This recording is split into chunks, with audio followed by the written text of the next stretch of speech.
on the end. Okay, you sit on there. Oh! Get down a little bit. Whoa, everybody rock the boat. That was funny.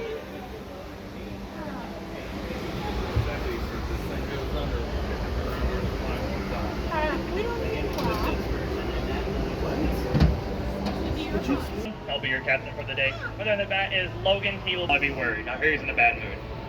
Now, right now we are floating over 50,000 gallons of man-made salt water. Sorry, 550,000 gallons of man-made salt water. We got tired of carrying the bucket from here to Myrtle Beach, so we decided that we'd make it ourselves. What we did, we took Gatlinburg city water, took out all the things that we enjoy, and filled it with things that our fishy friends enjoy. And thanks to that, now 79 species of fish call this lagoon home, along with 18 full-grown sharks. Speaking of those sharks, this is called Shark Lagoon for a reason. We're going to be seeing a good view of all of them, except maybe 3 of them. We have 12 sand tiger sharks in here. These will be the main sharks you see, especially the one some of you just saw go right under us. We also have 2 sandbars and 1 blacktip. The 3 we will not be seeing today, unless you are super lucky, is our nurse sharks. They are nocturnal.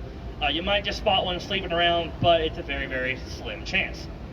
Now on this tour, we're going to be looking for 4 fish of interest. If you happen to see them, I need you to call them out so we can talk about them. If you happen to see a southern stingray, she's the only stingray in the lagoon, followed by 2 sawfish or a green sea turtle, let me know and I'll tell you if you think about it. Now, right now, we're actually sailing over the most dangerous exhibit Ripley has on display.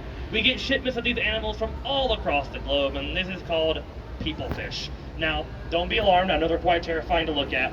But most of the growth of our sand tiger, I believe he's asleep right now. You can tell by the way he's slowly moving. Since sharks need to keep moving to keep oxygen flowing to their head, they turn off 90% of their brain at night and keep swimming. They're basically sleepwalking. Now that grouper you see right there below, oh, there's one of our treasures. I'll get to the grouper in a second. This is Nibbles, or we say Grandma Nibbles. She is a 25-year-old stingray.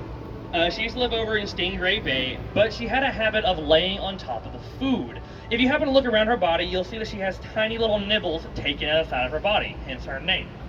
She didn't really mind the fact that the other stingrays were eating at the side of her, but we did, so we took her away and put her over here in Shark Lagoon. This also means that she is the only stingray that has her barb still attached. We trim the other barbs over in Stingray Bay. It grows back kind of like her fingernails, so we keep hers untrimmed. That way, if she ever needed to defend herself, she would have it. Now, like I say, we call her Grandma Nibbles because she's 25 years old, and most stingrays live about 22, 25, so she's definitely up there in her years. But the coolest thing about her is that when she swims, every animal, and I mean every animal, gets out of her way. They respect their elders over here in Stingray Bay. Now, before I go any further, did everyone here happen to go through the Shark Tunnel today? Everybody make that voyage through the moving floor? Yes. Did everyone happen to see the Goliath grouper at the very end of it? Some yes? Okay. So, a few stories about this grouper. A long time ago, there didn't used to be 18 sharks in our exhibit. There used to be 19 fully grown sharks, and the grouper is Liberty. Some of you have already caught on to the story and what the ending is about to be. So that Goliath used to live over here in Stingray Bay until one day he decided he had enough of a white-tipped reef shark and decided he would eat the entire thing whole. So as punishment for killing our sharks, he's locked away in fish jail, which is on the other side of that wall located right behind Logan. And it's where he will be for a long time. He currently stands at 6 feet long, 750 pounds. He can reach up to 10 feet long, 1,000 pounds, if the environment and eating conditions are just right.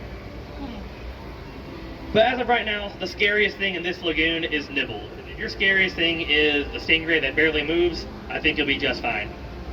Not located on the ground. Yeah. I believe we might have a turtle hiding in the back. I think I saw that still hiding back there.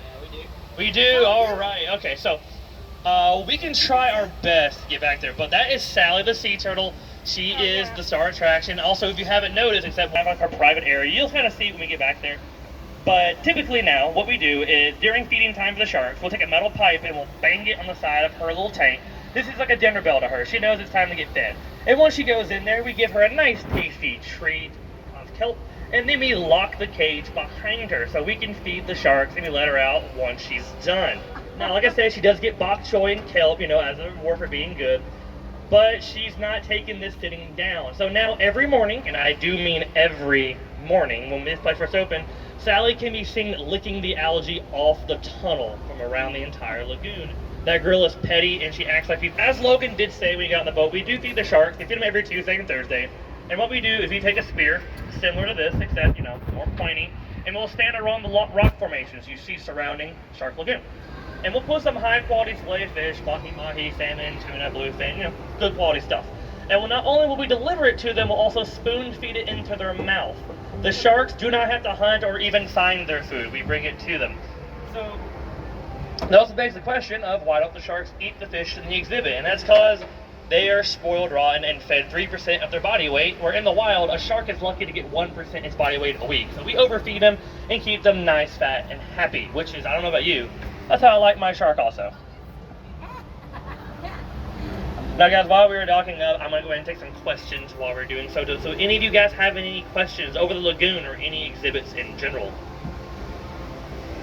No? I'm good. Any questions? I do recommend, you probably saw the coral that is down here, but all the coral in here is fake coral. Coral is made of living organisms that if so much as human skin touches a coral, it will kill thousands upon thousands of living organisms, and coral takes a very long time to make. Now there is living coral in the exhibit. If you head back down to the bottom of that shark tank, right there, it's kind of like right beside the children's play area, you will see a nice glass exhibit full of nothing but the beautiful, most beautiful coral you've ever seen in your life. That is the living coral exhibit. It's so delicate, only our head divers and marine biologists are allowed to touch it. So if you want to see some beautiful stuff, go check that exhibit out. Let's see here, anything else I'm talking? Typically we have our tarpon fish hanging out right below us. Like I said, our divers kind of like disturbed everything. The fish always freak out, but I'll tell you a little bit about the tarpon fish if you see it. They are identified by, they're like 3 to 4 feet long fish with long silver bellies and a black stripe on the back. We only have 3 females in the exhibit, and that's because they have been around since the dino million eggs, and we have 3 females in here, and we only had 1 male. In 1 year, this entire lagoon be overrun. So, for that reason, 3 females, no males whatsoever. All clear? Alright guys, please remain seated until I give the all clear sign. Also, please keep your vest on until instructed to do so. Otherwise, I am Dylan. Come back and solve me anytime, guys. If you have any questions, by all means, I will answer them on the dock. You guys have a good... You're over there, guys. This was the first step.